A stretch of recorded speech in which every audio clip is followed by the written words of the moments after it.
भगवान कहाँ है और भगवान को ऊपर वाला क्यों कहते हैं? एक बड़ा ही मेधावी बालक था। उसके पिता राजा के दरबार में मंत्री थे। बालक के पिता की राज दरबार में बड़ी ख्याति थी कि वे बहुत बड़े ज्ञानी हैं। एक बार राजा ने राज दरबार में बालक के पिता से यह प्रश्न किया कि ईश्वर कहाँ रहता है और क्या करता है, और उन्हें इस प्रश्न के उत्तर के देने के लिए कुछ दिन का समय दिया गया और उत्तर ना देने की सजा मृत्यु दंड थी, जिससे बालक के पिता डर गए क्योंकि उनको इस प्रश्न का उत्तर पता नहीं था।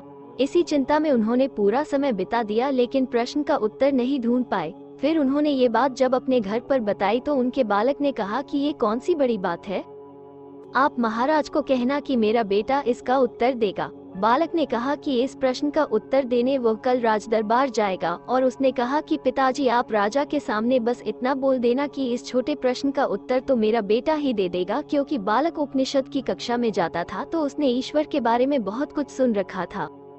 अगले दिन जब उसके पिता बालक के साथ राज दरबार में पहुंचे तो उन्होंने वैसा ही किया। बालक ने राजा से कहा कि मुझे दूध दिया जाए। पीने के लिए दूध लाया गया। बालक ने राजा से पूछा, इस दूध में मक्खन और दही कहाँ है, दिखाई नहीं दे रहा। राजा ने बालक से कहा कि मूर्ख बालक, दूध से दही देखने के लिए दूध को एक प्रक्रिया के तहत दही बनाना पड़ता है और उसको मंथन के पश्चात मक्खन प्राप्त होता है। तब बालक ने कहा, उसी तरह ईश्वर भी सब जगह व्याप्त है, उसे देखने के लिए स्वयं को शास्त्रोक्त विधा की प्रक्रिया के तहत उस योग्य बनाना पड़ता है।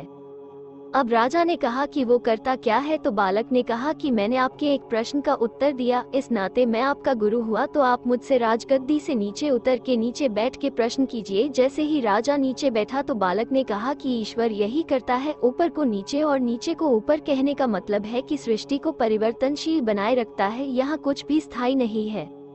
इस संदर्भ से यही शिक्षा मिलती है कि भगवान की प्राप्ति के लिए आपने मन को ही मिथना पड़ेगा, तब जाके हम भगवान की समीपता का अनुभव हो सकता है। भगवान तो कण कण में विद्यमान है, मगर जब तक व्यक्ति अपने आप को दूध से दही में परिवर्तित करके उसको मिटता नहीं, तब तक भगवान से साक्षात्कार कैसे हो सकता है। अब बात करते हैं कि भगवान को ऊपर वाला क्यों कहते हैं। ऊपर वाला साथ है तो नीचे वाला कोई कुछ नहीं बिगाड़ सकता। ऊपर वाला नीचे वालों की हर मुराद, नीचे वालों की हर जरूरत, सभी कामनाएं ऊपर वाला पूरा करता है। इंसान भगवान को अपने जीवन में सबसे ऊपर रखता है। ईश्वर सबको देता है, इसलिए वो ऊपर है। ऊपर वाला कह के संबोधन किया जाता है।